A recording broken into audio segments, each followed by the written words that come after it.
destination is? Isa lamang? Sinagpa. May Sinagpa. Sinagpa Beach. Beach. Sinagpa Beach.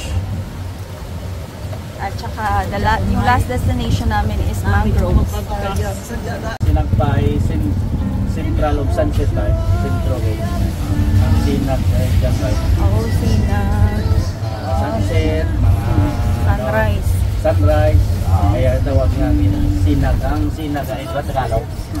Sinag ng araw. Yan meron sentro. Maraming sinag. Sinag pa. Endorser ka mo in Awana Hotel. Yup. Ayan. Tapos pumana. Okay. Paparking ko ba? Sinagpa Beach. So, we are here in our third destination. Sinagpa. Sinag means sun rays.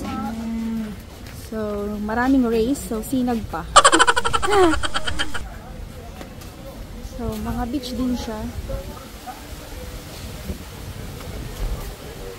Oh, ganun din siya. So, ito ang nakaka-amaze dito sa Boracay. I mean, oo. Kasi lahat ng area halos white sand. Kahit saan ka pumunta. Explore din natin. Kabuntot na siya ng Boracay. Ano, sakop na to na station ano? Station 3. Sakop na to ng station 3. Parang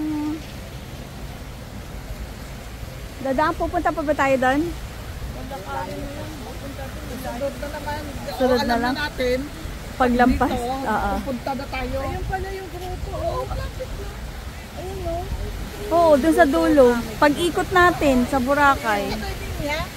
Dati ba, nag-jogging kami. Gilimot kita naman na sa bukid pa. Ano rin siya, kadugtong pa rin ng Boracay ang Sinugpa.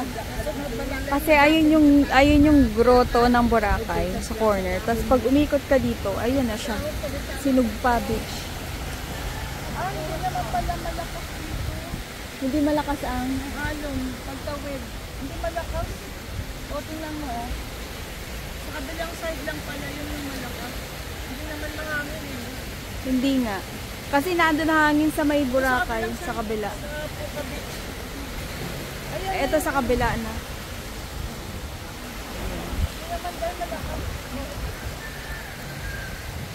So, Sinagpa Beach.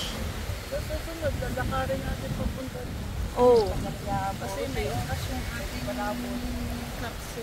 Anong kasunod na daw? May isa pa. Quick visit lang kami kasi maliit lang naman siya na area. Karugtong lang siya ng Boracay kung tutuusin. Pero medyo mas malayo sa sentro ng Boracay. Ito ay sakop na ng Station 1. Station 3. Sakop na siya ng Station 3.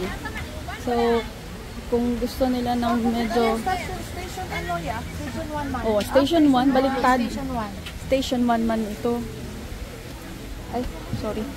Station 1 pala siya. Sakop na Station 1. Babalik na kami ulit sa aming trike. E-trike.